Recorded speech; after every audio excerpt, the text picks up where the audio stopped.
O que a mídia valoriza para divulgar a sua obra? A gente aqui na agência sabe bem certinho, né, Lilian? Sim, nós sabemos. Quero apresentar hoje a Gabriela, jornalista aqui da agência, aqui de Santa Catarina. Prazer estar aqui no primeiro podcast com vocês, Lili. Bem-vinda, bem-vinda.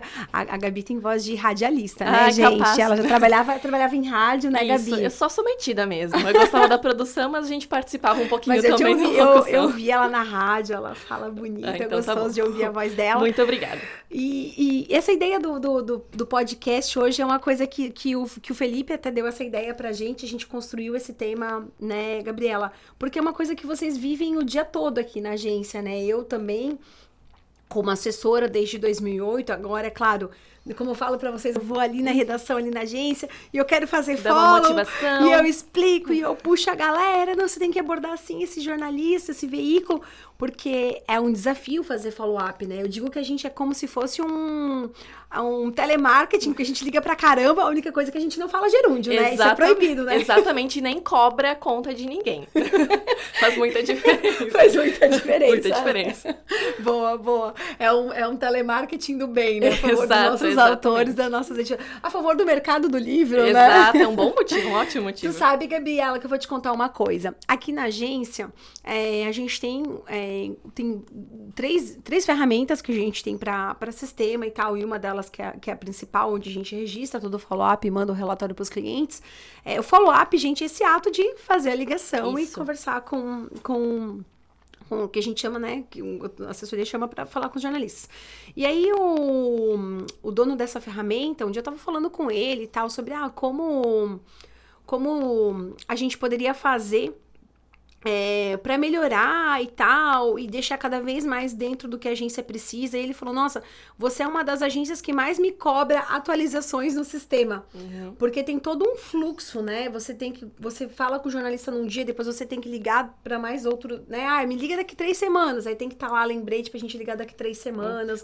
Eu vejo que o sistema não é tudo, mas quanto melhor o sistema for, melhor vai ser o trabalho de follow-up com a imprensa. E aí, uma das coisas que ele falou, Gabi, é que a nossa agência, olha que a gente concorre com grandes agências do Brasil, né? É uma das agências... Ele falou que na empresa dele, ele poderia afirmar que mais faz follow-up.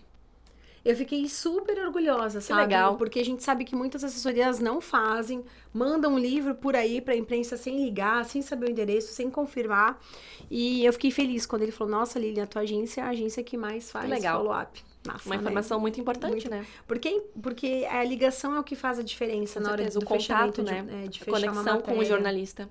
Então, vamos contar pra ele. A gente fez uma colinha aqui no celular. Ó, isso mesmo, mas eu lembro o primeiro já. Já lembra do primeiro? Que é o mais importante. Então, a questão hoje é, né? O que a mídia valoriza pra divulgar sua obra? O que a gente sente aqui nos bastidores que quando a gente liga, faz toda a diferença? O primeiro ponto é quando a gente liga, eles querem saber o diferencial desse livro, o tema diferencial, a originalidade dessa obra. Fala um pouquinho mais sobre isso, Lili. Uma das coisas que vocês têm que sempre estar preparando na copy de vocês, né? Porque assim, quando elas vão ligar, a gente tem pouco tempo pra falar com o jornalista, né? Menos de um minuto. A gente tem aqui na mesa algumas revistas, né? Que a gente colocou aqui, que a gente fala muito, Época, CUT, Exame, Veja, né? As maiores do Brasil, a Cláudia. E essas jornalistas estão lá, editoras, repórteres, com 1000 coisas pra fazer. Então, a gente não tem tempo de ligar e ficar contando história, e ficar vendendo que o livro é o melhor do mundo. A gente tem que ligar, ser certeiro. A fala tem que ser certeira. Certeira, objetividade, né? E uma das coisas que a gente tenta, que a gente colocou aqui na nossa cola, é a questão da originalidade. Porque eles perguntam pra gente assim, qual que é o tema, qual que é o personagem? Se você tá trabalhando com uma ficção, o que essa ficção tem de tão diferente? Exatamente. Por que eu vou publicar ela? Por que eu vou fazer uma resenha dela? Por que eu vou entrevistar o autor? Por que eu vou dar uma nota dela no espaço de lançamento da minha revista? Então, a gente, quando liga, tem que buscar elementos importantes, chave, pra prender ele e falar, esse livro aqui precisa estar na tua revista porque tem tudo a ver com o público da tua revista. Isso é importante também de ver, né? Exatamente. Às vezes analisar o público, né? Porque às vezes os autores querem sair em alguma revista que não tem a ver com o público da revista. E não adianta, a gente até força a barra com o nosso colega de redação e a gente não faz isso, porque isso é muito ruim pro relacionamento também da própria agência, né? E a gente preza muito isso. Uma das outras coisas também... O enredo de ficção também é um diferencial. Quando é uma ficção, geralmente é mais simples, né, ter um diferencial, uma originalidade. Então, também os enredos de ficção ganham muitos pontos nesse sentido, né? Nesse sentido, tá? Outra coisa também, em relação assim, ó, quando a gente tem livro de pesquisa, né, a gente tem elementos que chamam a atenção, então livro de pesquisas, quando a gente trabalha com fatos curiosos, livros de autoajuda, que a gente fala pra revista, olha, ela trabalha nesse ponto que vai, sei lá, pode mudar a vida dos seus leitores. Aí tem outras áreas, né? Negócio, saúde, comportamento, todas as áreas que a gente vai trabalhar em diferentes editorias, né? Sim. Sempre tem que ter o diferencial, a originalidade. Então, se for pensar em uma palavra, nesse item agora, resumir é a originalidade do seu projeto. E Lili, além disso, outra coisa muito importante é o currículo do autor, né? Quem ele é, o que ele faz, o que ele estuda, a história da vida dele também, né? Fala um pouquinho sobre isso também. Isso é muito interessante, porque a gente, quando colocou esse ponto aqui, de falar, o currículo, né? A pessoa pode pensar assim, poxa, mas eu, né, se é uma jovem autora, se é um jovem escritor, ou se é uma pessoa que é mais velha, mas ela não tem um currículo acadêmico, mas ela tem um currículo de experiência de vida, gente, tudo conta, tá? Quando a gente fala currículo, é claro, se você tem curso, especializações, mestrado, doutorado, pesquisa, já passou por grandes empresas do Brasil, se você tem um currículo que você tem esse diferencial, é isso que nós vamos explorar, né? É um médico, é um psicólogo, é um advogado, é um juiz, o que tem? Porque essa é a tua vida, né? E aí a pessoa fala assim, mas eu não tenho essa parte acadêmica, mas você tem história de vida. Então a gente explora a história de vida da pessoa, que é o currículo. Isso é muito importante quando a gente vai falar da pessoa, né? O currículo é um total, não é apenas o que você estudou. É muito importante a gente destacar isso. E a história de vida, né? O que essa pessoa tem pra contar? Porque assim, se você pensar em programas de televisão, né? Encontro com Fátima Bernardes, a própria Ana Maria Braga, o Pedro Bial, se vocês assistem o Pedro Bial à noite, o que ele quer são histórias da vida da pessoa. Ele não chama pra falar do livro. O livro acaba sendo um complemento, né? A não ser, claro, ele tem uma pauta lá sobre a história do Brasil, chama lá o Laurentino, alguma coisa. É diferente, é específico. Aí trabalha o tema também, não é o livro, né? Exatamente. Mas voltando ainda pra questão do currículo, a história de vocês ajuda demais a gente trabalhar com a imprensa. As pessoas querem ouvir história, seja na internet, seja na revista. Não é o livro e o autor individual. São os dois juntos que formam o que a imprensa quer divulgar, quer falar sobre isso. Então, você preparar o teu currículo, a tua história, o que você está construindo na sua vida, né? Aí eu fiz um post esses dias, né? Qual é a próxima página que você quer para sua vida, né? Que é uma frase do livro Os Milagres da Manhã. Então, o que você quer para sua vida? Então, se você está pensando em se tornar um escritor, ou se você já é, o que você está fazendo para o teu currículo? Seja estudando, seja cursos, ou seja para tua história de vida. Isso vai te levar lá na frente para chamar a atenção da imprensa. Então, pense no que você tá fazendo de extraordinário para chamar a atenção da imprensa e para nos ajudar, né? Porque isso nos ajuda, Com certeza, fica aí a reflexão. A reflexão, pra quem tá né? ouvindo e vendo a gente. Porque precisa preparar o seu currículo, né? Com certeza. Como pra tudo, na verdade. Pra tudo, né? Pra tudo. Quando você tá trabalhando na orelha do livro, né? Tem lá o sobre o autor, né? Ali ele tem que fazer a síntese da vida dele e pensar o que vai fazer aquela pessoa dar credibilidade em você? É a tua história, o teu currículo, ali é a hora de você resumir e contar da tua vida, né? Quando você tá lendo um livro e você gosta, você pensa, quem que escreveu isso? Por exemplo, você vai pesquisar, procurar. É tão importante explicar, assim, a gente poderia um dia fazer um podcast só pra falar sobre currículo. Talvez vamos deixar esse tema lá na nossa listinha, na nossa lista de temas. Porque a pessoa, por exemplo, ela tem um livro pra mães, né? Vou falar com o meu público é feminino, vou fazer um livro pra, sei lá, 10 dicas pras mães, melhor se relacionar com seus filhos, sei lá, inventei um título de um livro aqui, mas sabe, alguma coisa, né? Um livro para que o público-alvo é a mãe. O que a pessoa tem que fazer lá na orelha? Ela tem que contar que ela é mãe de 2 filhos, 3 filhos e não sei o quê, nananã. Isso é mais importante do que ela contar a formação dela. Exatamente. Porque o livro dela é sobre isso. Então, vai rolar uma empatia com as mães na hora de comprar o livro dela, tá? Mas eu não sou mãe, mas eu entendo muito de educação infantil. Eu sou uma psicóloga. Então, coloque, olha, trabalho há 10 anos, há tantos anos, não importa a quantidade de anos, né? Mas eu trabalho com educação, com crianças e tal, e eu posso falar desse tema. Então, é isso que tem que trazer o currículo, né? Por que você tá falando desse tema? Quem é você? Eu acho que quem é você é o currículo. Bem. Isso ajuda muito a gente na abordagem, né? Com certeza. Tu falou um pouquinho de orelha, entrando na parte um pouquinho mais técnica, sobre o endosso. Fala um pouquinho sobre isso. Isso aqui, antes, quando a gente estava elaborando o tema, até foi um ponto aqui da Fran, que também faz muito follow-up. A Fran falou assim, o endosso ajuda, né? Ontem ela estava num follow-up e ela falou de um nome de uma pessoa que endossou, né? Que avaliou o livro de um autor e estava lá na quarta capa do livro. O endosso, vocês sabem o que é endosso? É aquela pessoa que faz, que atesta que teu livro é bom, dá aquelas frases que a gente vê na quarta capa, na orelha do livro, e né? essa pessoa tem credibilidade pra falar sobre isso, né? Então é o que mais chama a atenção, o que chama a atenção pra tua obra. Ela foi fazer o follow-up, ela tá trabalhando com editoria de negócio, não sei se ela tá falando com o Globo News, ela falou, esse autor aqui, o livro Avaliação de Empresas, tem o endosso do Delfim Neto, ex-ministro, não sei o que e tal. O jornalista, tipo, opa, Delfim Neto já parou pra ouvir. Exatamente. Né? Então, não que o autor tem um baita currículo, ele é um livro de pesquisa intenso, maravilhoso. 12 anos de pesquisa. 12 anos de pesquisa, mas ele buscou ainda uma pessoa pra dar a prova social, pra testar que o livro dele é bom. Isso também agregou, isso também ajudou na hora dela fazer o follow-up. Então, você tem endossos no teu livro, você tem resenhas, você tem críticas. Né? Eu sempre falo, pegue as resenhas dos seus leitores. Isso sempre ajuda também a gente levar pra imprensa, né? Outro caso, a gente tem o livro do Mauro Felipe, é um poeta aqui na agência, e o Fernando Jorge faz o endosso dele. Então, é um grande filósofo, também historiador. Uma credibilidade gigantesca pro livro. Né? Então, isso tudo soma, né? O prefácio do Fernando Jorge foi uma das coisas incríveis. Assim, uma pessoa que lê o livro, gostou do livro, gosta das poesias do Mauro, tá dizendo, gente, o Mauro é um poeta filósofo, ele fala, né? Então, é uma pessoa que é muito conhecida no mercado, que tá falando, olha, leiam esse livro, que esse livro é bom. Então, todas essas coisas ajudam, assim, na divulgação pra imprensa. Isso mesmo. Agora, falando em divulgação, falando em redes sociais, saindo um pouquinho do físico e indo pro digital. Até a gente deixou esse ponto, porque esse é o ponto, talvez, que todo mundo mais escuta falar. Então, a gente já dá, vamos supor, todo mundo já sabe que é importante estar nas redes sociais e ter posicionamento nas redes sociais. Mas o que a gente quis trazer aqui pra vocês é até um outro olhar, né?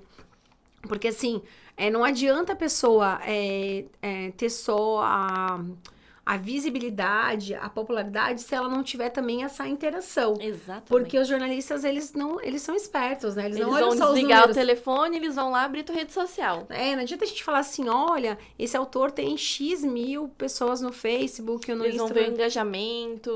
Às vezes pessoas com menos engajamento, mas com menos números de curtidas, mas com mais interação, vai chamar mais atenção, né? Então, são as duas coisas que tem que se somar. Então, o autor tem que se dedicar para ter interação, para que o jornalista olhe que realmente esse público existe, que as pessoas gostam do que ele tem a falar. Então, o jornalista, ele entra em site também do autor. Isso. Quando a gente desliga, a gente faz toda a venda, né? A copy lá, olha, esse livro é isso, esse autor é isso, você precisa ler o livro dele é maravilhoso, nananana. Eles vão procurar provas disso, né? Ele fala, me manda por e-mail. A gente manda por e-mail e depois ele vai lá confirmar se aquilo que a gente falou é uma verdade. Então, eu já fiz acho que eu fiz já, né, Fê, um vídeo sobre isso. Eu já fiz um curtinho sobre site, né? E essa questão é isso, que eu já falei também sobre o que o jornalista vai te pesquisar no Google, a editora e tal, e eles vão colocar o teu nome no Google. E o que o Google vai revelar sobre você? Então, é importante preparar essas coisas antes até de contratar uma assessoria de imprensa. Né? Preparar a casa. Ou fazer assessoria, trabalhar para isso, como a gente faz aqui também, né? Vários trabalhos em um só. Tu falou um pouquinho em editora. Qual a importância da editora, o nome da editora, na divulgação do livro, para a imprensa aceitar esse livro e divulgar esse livro, Lili? Até parece que a gente tá em sintonia, né? Porque a gente tem os temas e tá fechando, já tá vindo fluindo. Outro tema. Hoje tá uma vibe muito massa aqui na agência. A editora, isso é uma coisa, assim, legal, né? Não vou falar agora, o foco aqui hoje, o que chama a atenção da mídia, né? Exato. E tem algumas editoras no mercado que tem um nome, que tem um prestígio que faz diferença. Voltamos pra credibilidade. Não é só isso, tá? A gente tem autores independentes que o conteúdo é tão É bom, só é tão uma original. parte. O que a gente tá falando aqui são pontos isolados que, se somados, Exato. maravilhoso. Mas você não precisa de todos. De todos, às vezes, um já é o suficiente pra chamar a Se você tem atenção da empresa. originalidade, às vezes, fechou. Já fechou, é verdade. Mas tem alguns, a gente quando vai fazer, a gente até coloca no título um nome de alguma, no assunto, na chamada, quando solta a campanha pra imprensa, o nome da editora. Porque isso chama atenção, Exato. porque essa editora tem tanta credibilidade no mercado, né? Você solta o título com o nome de alguma editora, o jornalista olha e fala, esse livro é bom. Eu quero ver esse livro. Então, a editora chama muito atenção na hora do follow-up. Tá? Olha, o autor lançou esse livro por essa editora. Ele para pra ouvir. Então, tem algumas editoras grandes do mercado editorial que, quando a gente cita o nome dela, a gente percebe que o jornalista parou pra ouvir. Interessante isso, né? Exatamente. Assim, o mesmo caso acontece quando o autor é regional. Por exemplo, eu tô com uma autora de Fortaleza, eu ligo pra imprensa de Fortaleza, tem muito mais chances de eu conseguir um grande veículo lá, porque as cidades são barristas, né? A gente tava comentando sobre isso. A gente tem orgulho de divulgar algo que fez sucesso da nossa cidade, que veio da nossa cidade. É verdade, né? No nosso estado. Então, é um ponto bem importante também. Sim, é um follow-up que a gente trabalha com muito afinco aqui, né? Isso, e dá amor, né? Da gente tá procurando a imprensa daquela cidade, daquela cidade. região. E a gente também, eu falo, tem coisas assim que eu já falei em outros vídeos, eu vou vendo que como as coisas vão se casando, vão se somando, né, Felipe? Porque a gente também já falou, a gente deve ter algum vídeo no meu canal do YouTube que eu falo isso, que é sobre a pessoa fazer sucesso na casa dela. Que tem a ver com um vídeo também de lançamento, né? Que é a pessoa fazer com o networking dela. Então, fazer sucesso na sua casa, no seu estado, no seu bairro, na sua cidade, ela é muito importante. É claro que acontece com alguns autores. Eu encontrei com uma autora famosa na Bienal, a gente estava tomando um café lá na Bienal, só não vou citar o nome daquilo, porque é uma coisa particular que ela contou, não sei se ela gostaria de expor, mas ela comentou isso, ela falou, nossa, Lilian, olha que interessante, eu faço esse sucesso no Brasil todo, e ela é daqui de Santa Catarina, nem sabia que ela era daqui de Santa Catarina. E ela falou assim, e as pessoas não... da minha cidade, do meu estado, não me chamam, não me reconhecem. E ela faz sucesso no Brasil. Talvez ela teria que ter um trabalho mesmo de assessoria, de marketing na própria região dela, né? Você vê que... Talvez faltou essa parte. Talvez eles nem saibam que ela é de lá. Ou se saibam também, tem aquela coisa também que às vezes acha que a pessoa é estrela, porque a pessoa não tá lá e não tá... Mas a gente percebe que a imprensa valoriza, né? Quando a gente liga pra... a palavra é valorização nesse sentido, quando a imprensa é local com o autor. Ele sempre tem ai, que legal, ela é daqui. Sim, ela lançou o livro dela nacional, mas ela é daqui da... É o sentimento que vem, né? Na verdade, é o sentimento mesmo. De vamos apoiar esse autor da nossa cidade. Essa questão da regionalidade só é ruim pra quem mora nas capitais, né? Porque aí é muita concorrência. Tem muito carioca, muito paulista. Tem muita concorrência. E são os veículos que as pessoas mais abordam, né? A gente fala aqui na agência, não sei se vocês sabem, a cada 3 minutos o jornalista recebe um release, né? Na redação chegam pra eles em uma média de 30, 40 livros por dia. Então, é sim uma corrida, é uma concorrência falar do seu livro, tá? Não é um trabalho fácil de assessoria de imprensa. Isso vocês precisam ter a consciência ao contratar, não só a nossa agência ou qualquer agência que vocês vão, né? Os veículos são os mesmos, né? Não muda. É diferente de publicidade. Se você tem grana pra fazer publicidade, que é muito caro, aí vai sim, lá, se joga. Aí se joga, porque, óbvio, você vai colocar, vai sair. Agora, se você tá esperando por mídia espontânea, é espontâneo, demora e tudo mais. Então, regionalidade, pra quem moro em Ribeirão, moro no interior, ou nas capitais, fora o eixo Rio-São Paulo, é mais fácil, né? Isso mesmo. Agora, quando a gente vai fazer follow-up com São Paulo e Rio de Janeiro, porque a gente não tá concorrendo só com as pessoas de São Paulo e Rio de Janeiro, que já é uma multidão, né? A gente concorre com a imprensa nacional para os mesmos veículos. Exato. Então, é um pouco mais difícil. Mas, é claro, a gente já teve autores aí na Veja São Paulo e tudo mais. Isso não impede. Isso não impede. Muito legal. Nossa, adorei. Acho que foi um dos podcasts que eu mais, assim, gostei. Ai, que bom. Porque assim, isso vai lá no meu coração, sim, né? Na alma de como começou minha carreira, né? Que é o trabalho principal da LC. Isso. Que é a assessoria de imprensa. E somos reconhecidas por isso. Nossa agência, para quem não conhece, é a agência hoje que mais divulga livros no Brasil, né? Nós temos uma história maravilhosa com o mercado do livro. Quem não conhece, entra lá no nosso site, né? lcagencia.com.br, tem toda a nossa história lá, os nossos projetos, alguns cases, as nossas redes sociais também sigam. No nosso Instagram, no nosso Facebook, é uma pena porque a gente coloca um pedacinho do resultado de mídia. A gente não dá pra botar todos os resultados que acontecem aqui na agência. Ia ficar o dia inteiro lá, um monte de pontinho no Instagram. Ia ficar incomodando todo mundo. Isso. Os nossos clientes recebem dependendo da editora, do autor, né, tem 200, 300 clipes por mês, tem autor que, né, tá começando agora, tem menos, tem 20, 30 resultados por mês, mas imagina se a gente colocasse de todos os clientes na agência. Mas a gente procura colocar alguns resultados de destaque, enfim, né, mas conheçam e entendam que fazer assessoria é uma paixão, mas antes de você contratar uma agência, ou se você for contratar uma agência, você precisa pensar o que vai fazer chamar a atenção dos nossos colegas jornalistas. Isso mesmo. Mais do que isso, é a gente mesmo, jornalista, acreditar nesse livro, né? A gente cria amor e atenção por esses livros, isso com certeza também ajuda em vender, né? É muito legal que você falar isso pra encerrar, já que tá uma coisa aqui, uma vibe de paixão pelo que a gente faz, porque as meninas aqui da gente, a gente percebe isso, a gente tem esse cuidado e mesmo, né, com todas as outras jornalistas que passaram pela agência, as meninas que já trabalharam comigo sabem, eu sempre tive esse cuidado de mudar um pouco a conta, ou, esse livro aqui agora a gente vai passar para outra jornalista para ver se ela tem um outro olhar, ou, você gosta de espiritualidade? Então fica com esse cliente. Eu gosto de negócios, então fica, porque nós trabalhamos com amor, né? Isso. E tem que ter afinidade. E faz toda a diferença. Faz toda a diferença. Não adianta colocar um livro de uma coisa que você não gosta para você trabalhar, porque como é que você vai ligar pro jornalista e vai convencer ele se nem você mesmo você gosta, né? O que acontece aqui na agência, que acho que é uma única coisa assim, tipo, não tem assim livro que a gente não gosta. Tem livro que a gente fica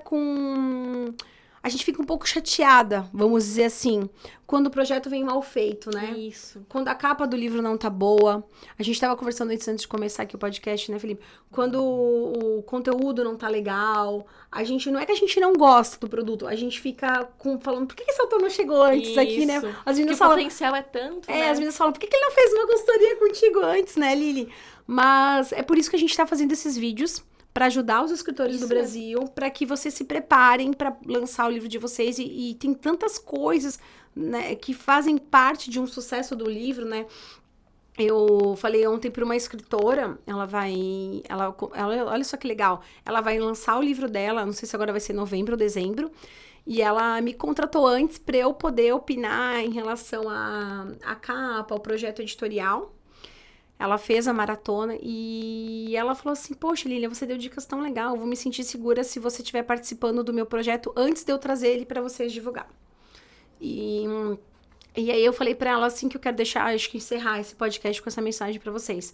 O que dá certo tem um padrão.